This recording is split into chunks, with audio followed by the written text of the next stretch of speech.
Muy buenos días. Quiero saludar a todos los integrantes de la Sociedad Geológica del Perú en este 97º aniversario y voy a dar inicio al ciclo de presentaciones el día de hoy, hablando sobre un tema de actualidad que es el Catastro Minero Nacional y su aporte a la exploración minera y a la promoción de inversiones en el Perú.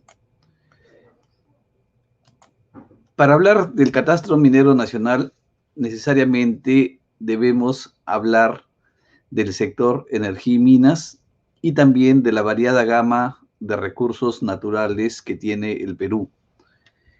Vamos a tocar estos temas y para dar inicio a esta presentación tendremos que hacer referencia a la tradición minera que tiene el Perú.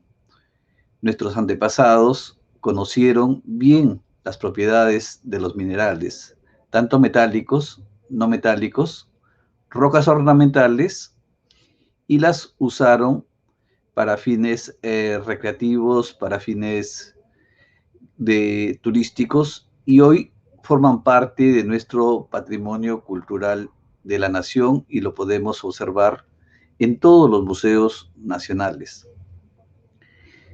El Perú, como ustedes saben, es un país que tiene una extensión de 1.285.000 kilómetros cuadrados aproximadamente, ¿no? Y es el tercero en Sudamérica que destaca por su extensión. Pero también tiene una cordillera de los Andes muy rica en minerales, donde destaca por la producción de oro, de cobre, de plata, de zinc, de plomo. También tenemos en la selva y en el zócalo continental hidrocarburos. En el mar también tenemos unos recursos naturales pesqueros. En la costa peruana, en el desierto, destacan por los fosfatos.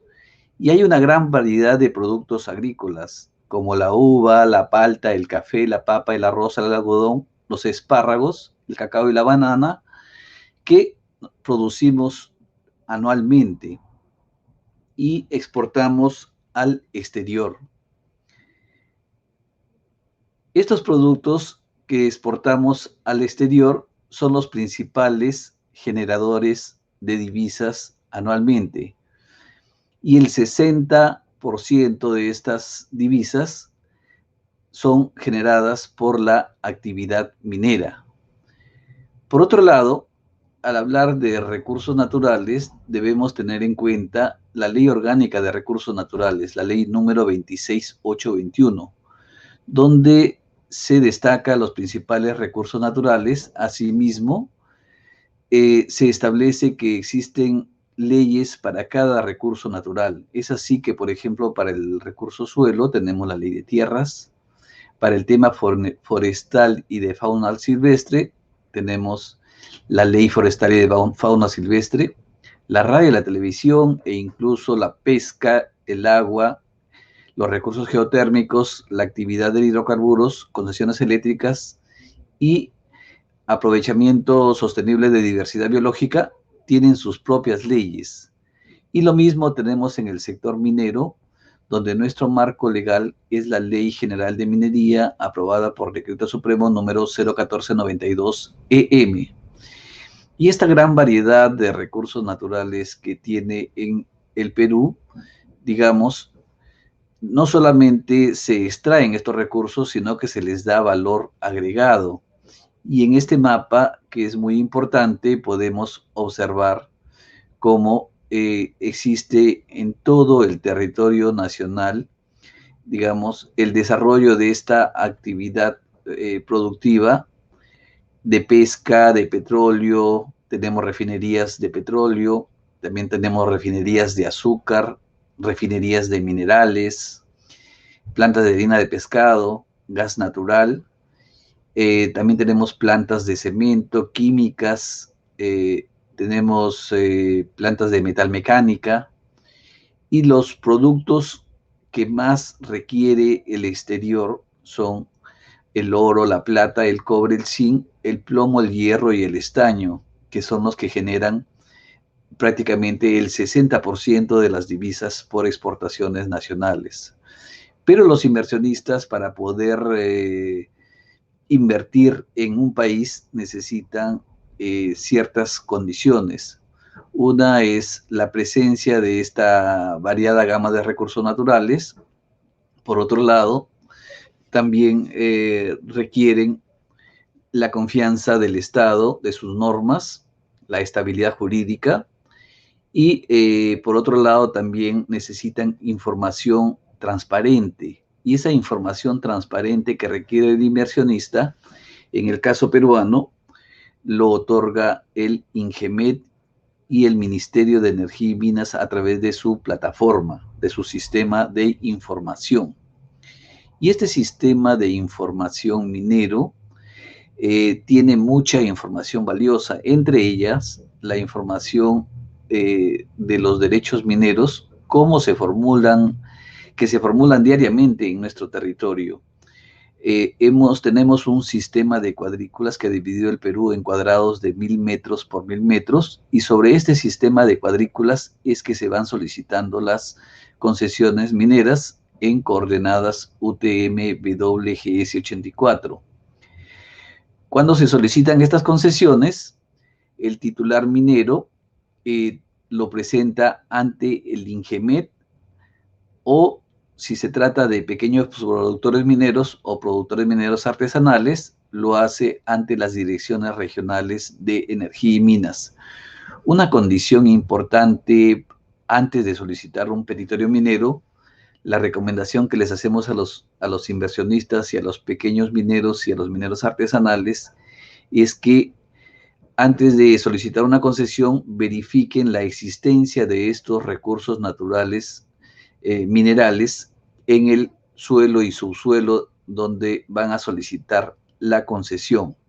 Recuerden que la concesión minera no es por el terreno superficial, la concesión minera es exclusivamente por los recursos minerales para su investigación y posteriormente su aprovechamiento sostenible.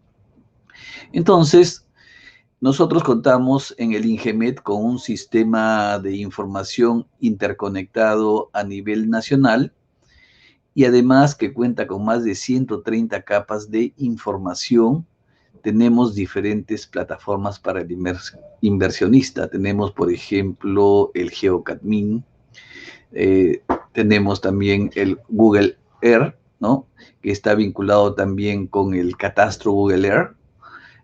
También tenemos para los gobiernos regionales el SIGCADMIN, y tenemos otras fuentes de consultas, por ejemplo, para verificar la situación de todos los derechos mineros, tanto concesiones mineras de beneficio de labor general y de transporte minero. También se cuenta con el SIDENCAT. Entonces, todas estas plataformas están en internet y se puede acceder a través de la página web de INGEMET. Tenemos también, como resultado de esta difusión del catastro, este catastro se actualiza diariamente y podemos generar estadísticas diarias de cómo va la cantidad de derechos en trámite, de derechos titulados, de concesiones de beneficio y de otros tipos de concesiones. Por ejemplo, al mes de mayo del 2021, tenemos 32.284 concesiones mineras tituladas. También tenemos 14.153 derechos en trámite y 339 plantas de beneficio a nivel nacional. Por otro lado, también este catastro minero está dividido por sustancias, en sustancias metálicas y en sustancias no metálicas. Podemos ver que el 87% de las solicitudes de concesiones mineras es por sustancias metálicas y un 13% por sustancias no metálicas.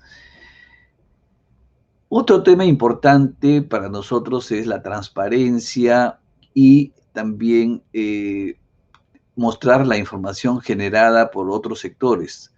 Por esta razón tenemos un catastro minero integrado a otros sectores y podemos difundir también de manera transparente cuál es el área ocupada por áreas naturales protegidas, ¿no? Después tenemos los gasoductos, los oleoductos, proyectos hidráulicos, zonas arqueológicas, áreas de defensa nacional, áreas de no admisión de petitorios, entre otros.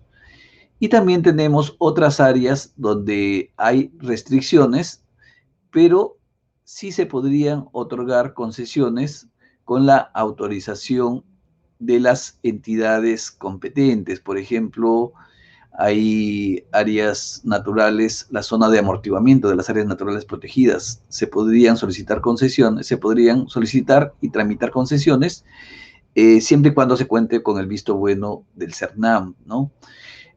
También tenemos en ciertos proyectos especiales, también se pueden realizar estas actividades mineras. En ciertas zonas arqueológicas también se pueden realizar actividades mineras, pero siempre y cuando se cuente con la autorización de la autoridad competente e incluso en ciertas zonas urbanas y de expansión urbana.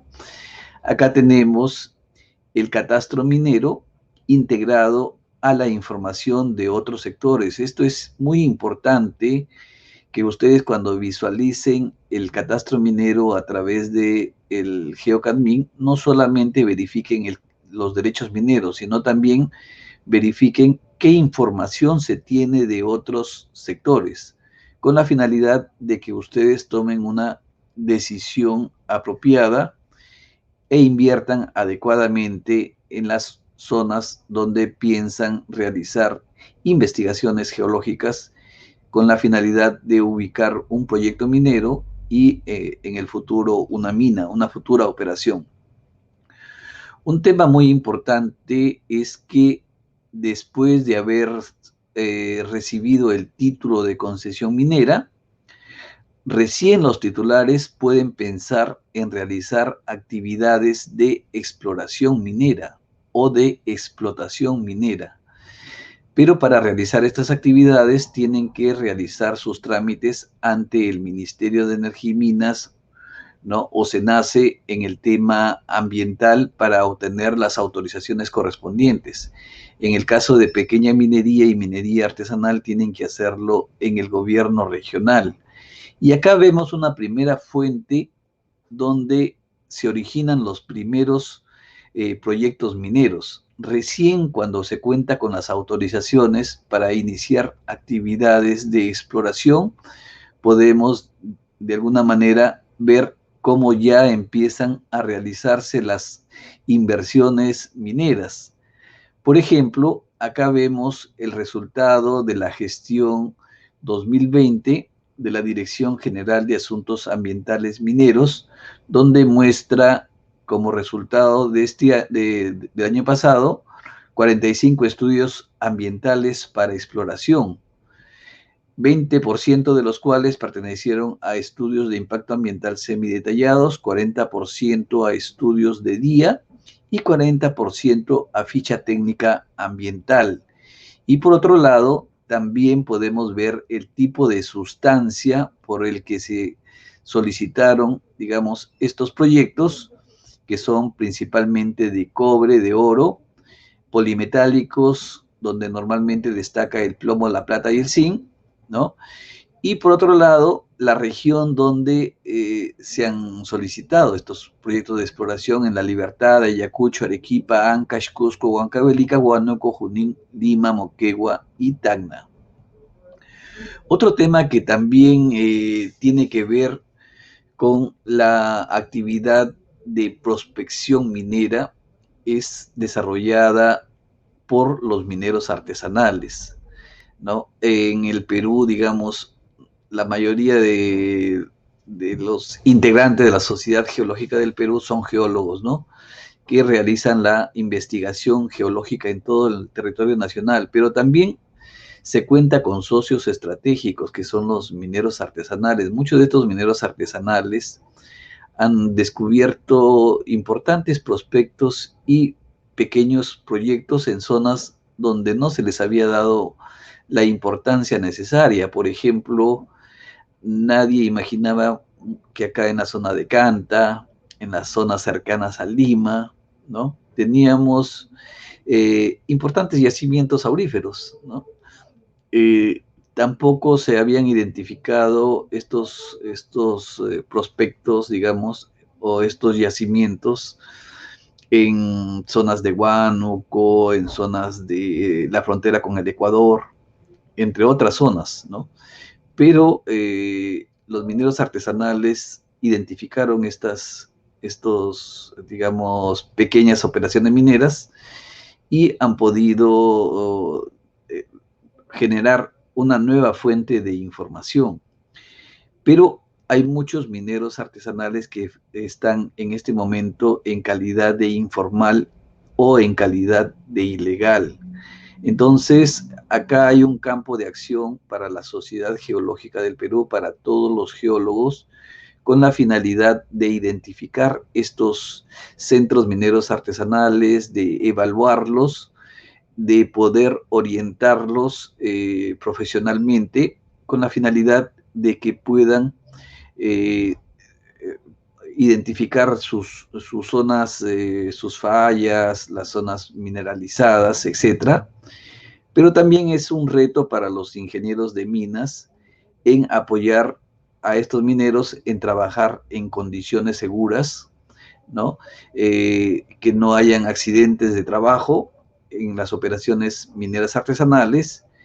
Y otro actor importante que requieren los mineros artesanales son los ingenieros metalurgistas y los químicos. Normalmente se habla de que estos mineros los relacionan con el grado de contaminación, pero el grado de contaminación normalmente se da en las operaciones de beneficio, ¿no? En las operaciones donde se procesan los minerales. Entonces, se requiere un importante aporte de químicos, de metalurgistas y de ingenieros ambientales con la finalidad de que se trabaje en condiciones modernas, utilizando tecnologías limpias, ubicándose en lugares apropiados. Y también otro actor importante podrían ser las empresas mineras, como ocurre en el caso de La Libertad con la empresa minera La Poderosa, donde se trabaja de manera coordinada y se apoya y orienta a estos mineros artesanales. Y ambos ganan. Gana la empresa minera, ganan los mineros artesanales y ganan las comunidades vecinas que también se dedican a esta actividad minera. Este ejemplo se podría replicar en muchas regiones del Perú. Y vemos que no nos podemos quejar por el tema del territorio o de las concesiones, porque observamos, por ejemplo, en este cuadro, ¿no?, que de las concesiones mineras otorgadas, solamente el 1.03% actualmente se realiza actividad de explotación formal. En el 0.24% del territorio nacional, donde se han otorgado concesiones mineras, se está realizando actividad de exploración minera, ¿no? Entonces, es un pequeño territorio. Estamos hablando del 1.2% del territorio nacional, donde se está realizando actividad de exploración y de explotación. También hay algunos proyectos en etapa de cierre, en etapa de beneficio, pero ocupan un territorio mucho más pequeño, ¿no? Entonces, estamos hablando de un área otorgada como concesión minera donde no se están realizando inversiones para poner en marcha nuevos proyectos mineros. Entonces, es otro reto para los geólogos en ampliar ese porcentaje. Y también es un reto para el Ministerio de Energía y Minas, para OCINERMIN, para OEFA, fiscalizar si efectivamente esas áreas son las correctas o algunos titulares mineros están realizando actividad de exploración o actividad de explotación, pero no están reportando al Ministerio de Energía y Minas, al Estamín, las concesiones que están en exploración o en explotación. Entonces, es importante que todos colaboremos para tener información actualizada y en línea. A manera de resumen, podemos ver en esta lámina cómo las concesiones mineras otorgadas bajo el sistema de cuadrículas ocupan el 10.23% de este sistema de cuadrículas, pero solamente el 1.22% está en exploración y en explotación. Entonces tenemos un 9% de concesiones mineras otorgadas en el sistema de cuadrículas que no reportan ningún tipo de actividad, ¿no? Entonces, si no se reportan actividades, entonces sería importante también que hagan alianzas estratégicas con los mineros que están en proceso de formalización con la finalidad de que apoyen también en el descubrimiento de nuevas zonas, en el descubrimiento de nuevas áreas mineralizadas. Algunas empresas canadienses, por ejemplo, en el norte del Perú, querían realizar exploración minera y querían también asociarse con los mineros artesanales porque necesitaban ingresar a sus operaciones para hacer los muestreos correspondientes e identificación de zonas mineralizadas. Entonces, es posible realizar esta, esta especie de joint venture de riesgo compartido, ¿no? O de acuerdos entre mineros formales y mineros artesanales en proceso de formalización para ampliar el área donde se puede desarrollar actividad minera formal. Eh, y esto del 1.22% es exagerado incluso cuando decimos estamos explorando y explotando en el 1.22%, porque el INGEMET hizo un análisis con las imágenes satelitales de todas las unidades mineras que están en operación, de las principales sobre todo, y encontró que solamente ocupan el 0.049% del territorio nacional. O sea, no estamos hablando ni del 0.05% donde se está realizando actividad minera. Estamos hablando de aproximadamente 64.000 hectáreas donde se realiza actividad minera formal. Y ese 0.05% es el que está generando en este momento, en la última década, ha generado 42.2 billones de soles como aporte económico bajo la modalidad de canon, de regalías, derecho de vigencia, impuesto especial, gravamen minero, entre otros. Otro tema importante es que la minería, a pesar de desarrollarse en un pequeño territorio, está presente en 23 de las 25 regiones. Y lo que más producimos es cobre, oro, zinc, plata, plomo, hierro, estaño, molibdeno. En algunos casos también aparece el tungsteno, ¿no? Pero esta es lo que se produjo en el 2020.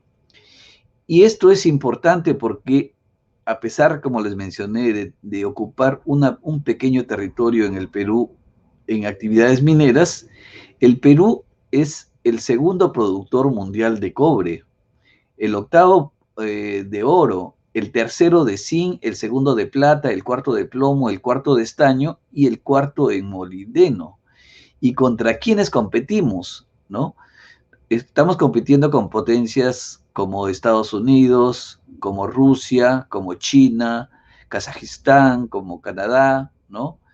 En Sudamérica estamos compitiendo con Bolivia, con Chile, Ecuador y Colombia son nuevos actores en la minería. En Argentina también tiene un gran potencial minero, ¿no? México en Centroamérica. Entonces, estos son los principales actores mundiales en este momento en la producción metálica. Pero nosotros como país también tenemos un gran potencial no metálico y de rocas ornamentales, y vemos que hay aproximadamente 30 sustancias a 40 sustancias que todavía no las aprovechamos de manera sostenible. Solamente estamos aprovechando, en el caso de Piura, en el desierto de Piura, en Bayóvar, la diatomita, estamos aprovechando los fosfatos de Bayóvar, también se extrae sal, ¿no? En Piura también hay una nueva planta de cementos Pacasmayo, en Piura también hay una nueva planta de andalucita. Entonces esta región es muy rica en minerales no metálicos, al igual que Junín, al igual que Ancash, ¿no? Al igual que Lambayeque y otras regiones del país. Entonces, hay un gran potencial que todavía no estamos aprovechando. Acá vemos el ranking mundial y latinoamericano de productores mineros y vemos cómo el Perú en Latinoamérica ocupa el primer lugar en producción de oro, de zinc, de plomo, de estaño, diatomita, indio, andalusita y selenio, ¿no? Y a nivel de reservas mineras, también estamos en Latinoamérica en el primer lugar en oro, en plata, en plomo y en molibdeno, y segundos en cobre y zinc, ¿no? Entonces la actividad minera va a continuar desempeñándose y realizándose en el país. Y esto es muy importante porque tenemos un gran potencial minero, ¿no? Eh, ya descubierto, y hay zonas que hemos visto, por ejemplo, donde se han solicitado concesiones mineras y todavía no se han realizado actividades de exploración ni de explotación, que ocupan el 13% del sistema de cuadrículas nacional, donde podríamos incrementar esta participación mundial, ¿no? Mejorar en el ranking. Por otro lado, tenemos una importante cartera de inversiones mineras en el Perú. ¿Esto por qué es importante? Porque todas las minas tienen un tiempo de vida, ¿no? Las minas se van agotando y llega un momento en que tienen que cerrar sus operaciones. Entonces, todas las empresas mineras también están realizando con sus equipos de geólogos, están realizando exploraciones, ¿no? Las Brownfield y las Greenfield, que son realizadas por las empresas mineras junior, principalmente, ¿no? Entonces, es importante que nosotros apoyemos este proceso de exploración minera, ¿no? Hay que tener en cuenta que debería eliminarse muchas de las restricciones que existen actualmente. Debería hacerse una mejora en la legislación minera. ¿Por qué razón? Porque la exploración minera, al igual que el cateo y la prospección, son actividades de investigación, donde lo que se pretende es identificar reservas de minerales. En esta etapa deberíamos ser mucho más flexibles. Es una etapa de mucho riesgo, ¿no? Y lo podemos observar en este cuadro, donde observamos, por ejemplo, que en la primera etapa del ciclo, para poder tener una mina en el Perú y en otros países del mundo, ¿no?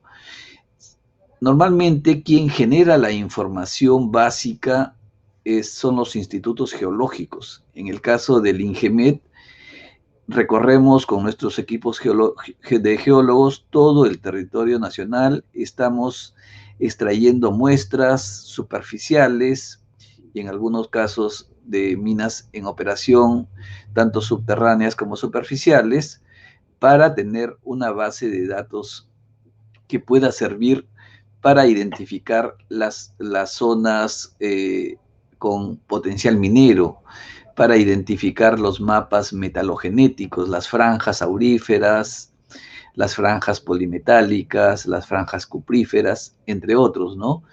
Y en esta etapa nosotros también elaboramos boletines geológicos.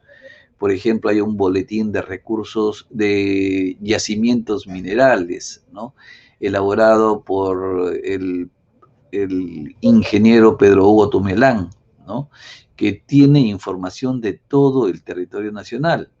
También tenemos acá toda la Carta Geológica Nacional, eh, todas las anomalías y toda esta información básica la ponemos al servicio gratuito y de manera transparente a través del portal de GeoCadmin para los inversionistas a fin de que realicen actividades de prospección y exploración minera.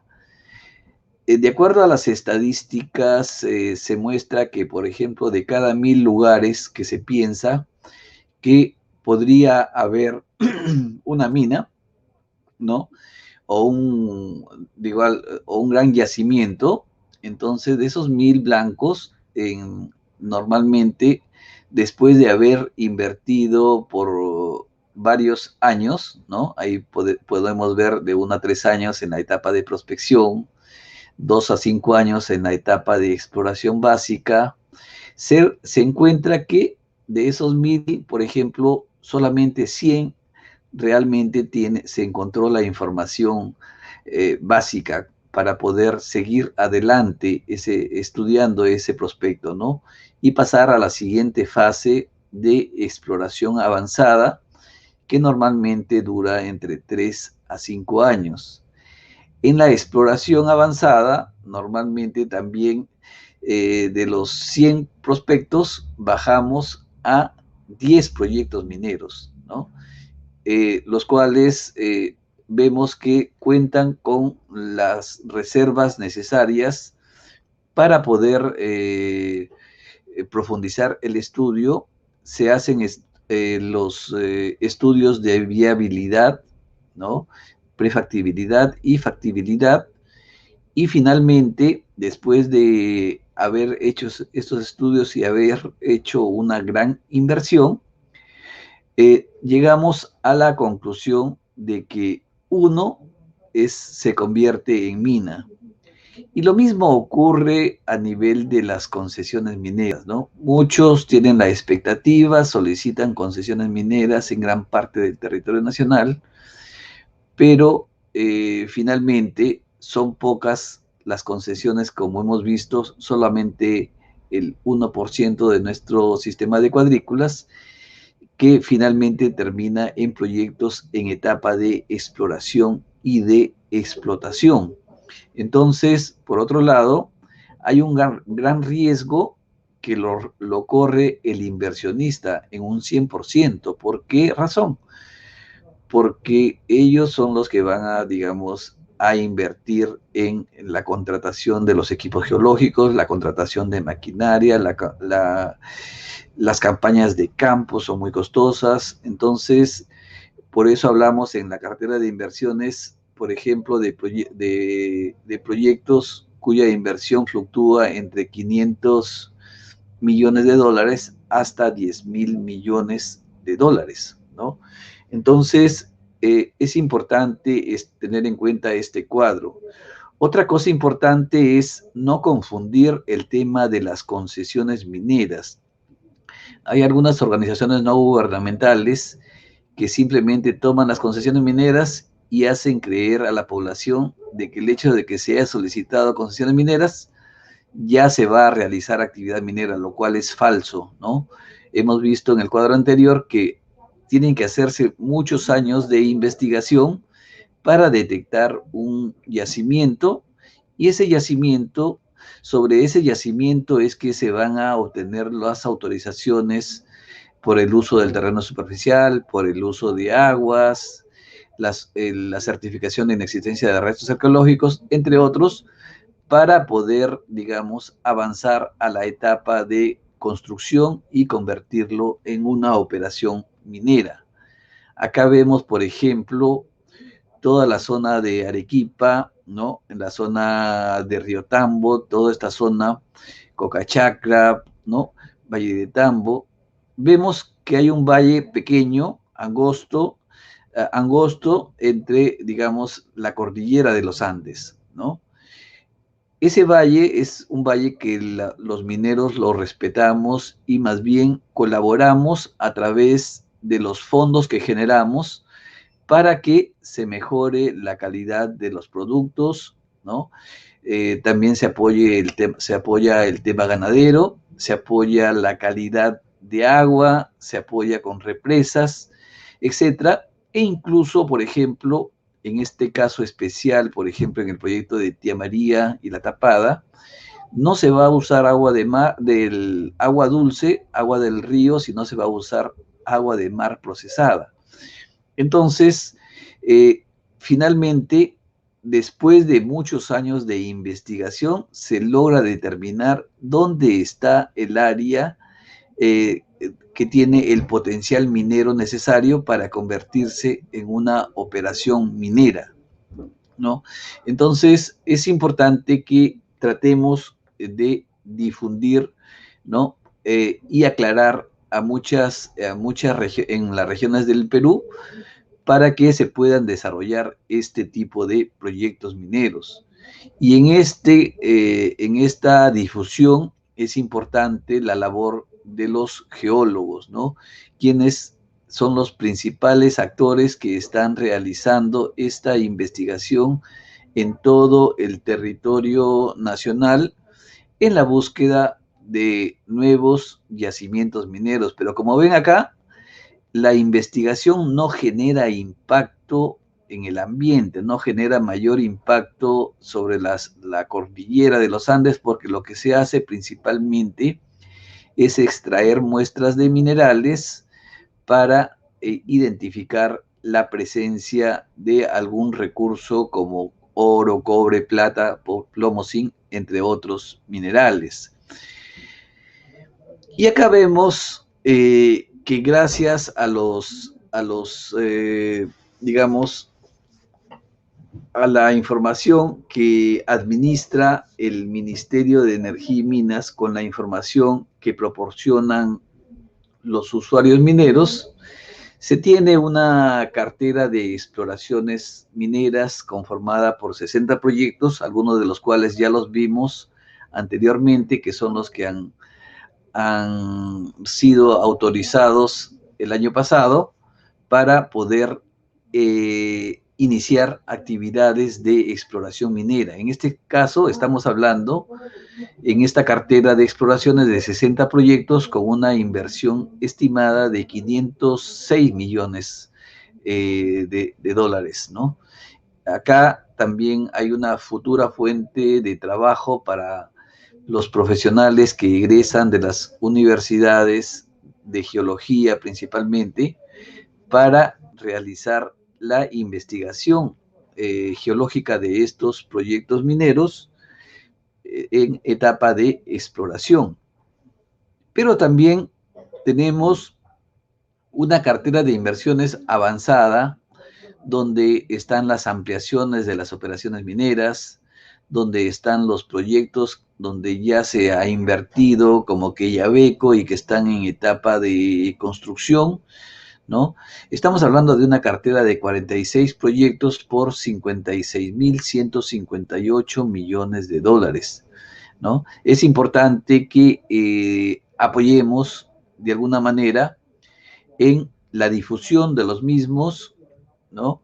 En informar a nuestras autoridades locales, a nuestras autoridades regionales, a nuestras autoridades comunales, a nuestros congresistas de la República, a nuestros políticos, de la importancia de realizar este tipo de inversiones que van a generar un impacto económico para el país, para la región. Otro tema importante es que la minería es una actividad descentralizadora. Se encuentra presente en zonas donde muchas veces no llega el Estado. Entonces, prácticamente la población vecina considera a la empresa minera el principal benefactor, ¿no? Entonces, es importante que trabajemos juntos, Estado, comunidad, empresa, con la finalidad de que el impacto económico generado por la minería en las regiones también llegue a las zonas de influencia de los centros mineros, ¿no? Acá vemos cómo los centros mineros que se encuentran principalmente en zonas altoandinas, se encuentran en Apurímac, se encuentran en Cusco, en Puno, en Cajamarca, La Libertad y otras regiones del país, donde muchas veces no ha llegado el Estado. Sin embargo, las empresas han llegado, han generado inversiones, han generado fondos económicos, pero el rol del Estado es invertir en obras en esas regiones, porque, por ejemplo, el canon minero, un porcentaje debería invertirse, un porcentaje del canon local debería invertirse en las zonas vecinas a los centros mineros donde están operando las grandes unidades mineras. Lo mismo ocurre con las regalías mineras. Entonces, eso no está pasando. Entonces, no es culpa de las empresas mineras, pero sí tenemos que, como Estado, trabajar para convertir esos fondos en obras de infraestructura que ayuden a mejorar las viviendas, que ayuden a mejorar el nivel de vida de la población vecina a las operaciones mineras. Lo que nosotros, el Estado recauda es derecho de vigencia, penalidad. También hubo un fondo que se llamó el aporte minero de solidaridad con el pueblo, que fue reemplazado por los dos últimos gobiernos como impuesto especial, como gravamen minero, ¿no? También en la actualidad se está invirtiendo mucho bajo la modalidad de obras por impuestos. Entonces, es importante que toda esa promoción minera, todos estos fondos que se generan por la minería, ¿no?, impacten en las zonas de influencia de los proyectos y unidades mineras. Acá vemos las estadísticas que no mienten, ¿no?, donde podemos observar que lo que más genera recursos para el país es la actividad minera metálica, ¿no?, que genera el 60.8%, el 1.1% los no metálicos y el resto de productos el 38.2%. Y si a lo metálico y no metálico le agregamos el valor agregado que generan otras actividades como la actividad siderometalúrgica, la joyería, la metalmecánica, el petróleo y el gas natural, estamos hablando de que el sector energía y minas genera cerca del 70% de los ingresos de divisas por exportaciones. Y cuando les hablo del valor agregado que se da a los minerales, lo podemos observar, por ejemplo, viendo en los minerales no metálicos, en los abonos, por ejemplo, los fosfatos de Bayobar son abonos, ¿no?, para la agricultura. El vidrio usa el sílice, las cerámicas en los baños, en las cocinas, etcétera, también usan no metálicos. Las plantas de cemento también usan materiales no metálicos, ¿no? Los productos hidrometalúrgicos y joyería necesitan productos de cobre, de zinc, de hierro, ¿no?, de plomo, de plata, y artículos de joyería. La metalmecánica está construyendo vehículos, maquinarias que estamos exportando al exterior, máquinas de oficina, refrigeradoras, barcos, ¿no?, entre otros, que se invierte, que digamos que generan puestos de trabajo también en el país, ¿no? Entonces es importante que ustedes vean todo el impacto que genera la actividad minera en el Perú, ¿no? Y dentro de los minerales, el que genera un mayor impacto es el cobre. El 30% de todas las exportaciones nacionales es cobre. El oro es el 18.5%, el zinc es el 4%, el plomo el 3.4% y otros 4.8%, ¿no? Entonces, solamente en el cobre y el oro tenemos prácticamente el 50% de las divisas que ingresan por exportaciones nacionales. ¿Y en qué se convierten estas divisas? Se convierten en el impuesto a la renta, cuyo 50% se convierte en canon minero. también hay regalías mineras, también hay derechos de vigencia, y acá vemos cómo en la última década se han repartido a las regiones 40.5 billones de soles, ¿no? Entonces, Ancash, por ejemplo, en la última década ha recibido más de 8.000 millones de soles, ¿no? Arequipa, más de 5.000 millones de soles. Cajamarca, también cerca de 4.000 millones de soles, al igual que La Libertad. Entonces, estamos hablando de una gran cantidad de fondos que se generan para las regiones. ¿Qué está faltando en este momento? Lo que está faltando es que el Estado intervenga en las zonas mineras. ¿Cómo así? Necesitamos que el porcentaje que corresponde a las zonas de influencia de los proyectos mineros se invierta en obras de infraestructura, se invierta en agroindustria, se invierta en mejorar la vivienda de los trabajadores, en mejorar el nivel educativo, los colegios, las postas médicas, ¿no? Lo que no está ocurriendo. Necesitamos que la Sociedad Geológica, el Instituto de Ingenieros de Minas, la Sociedad Nacional de Minería, de repente promuevan la formación de ONGs mineras que ayuden a usar adecuadamente estos fondos y generar proyectos de desarrollo sostenible que ayuden a mejorar el nivel de vida de las poblaciones vecinas a los centros mineros y a las unidades mineras en operación, ¿no? Actualmente ya se está invirtiendo en las empresas mineras en programas de educación, de salud, nutrición, cadenas productivas, fortalecimiento de capacidades y programa de infraestructura. Pero si comparamos los fondos que se invierten en estos programas, estos se podrían incrementar en más de un 80% si es que ayudamos como sector, como empresas, a que el Estado, digamos, elabore programas de este mismo tipo, pero que impacten en las zonas de influencia minera, de tal manera de que ayudemos a mejorar el nivel de vida de esta población.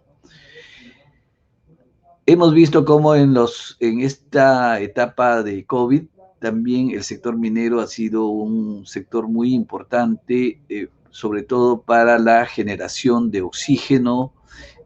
Ha colaborado mucho con muchos hospitales, postas médicas, incluso ya algunas plantas de beneficio, refinerías, digamos, han empezado a generar este oxígeno que se requiere para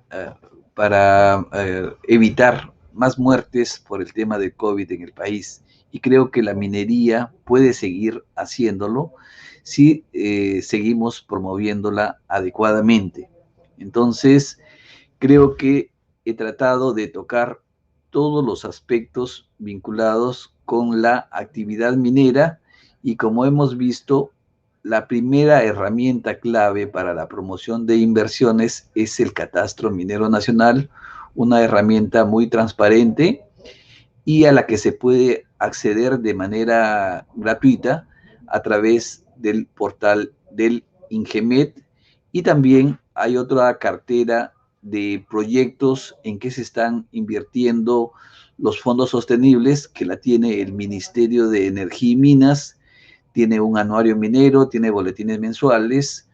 Tratemos de acceder a todas estas publicaciones con la finalidad de conocer mejor lo que está haciendo el sector a favor del país. Con esta lámina culmino mi presentación y los invito a seguir promoviendo la actividad minera en el Perú. Muchas gracias.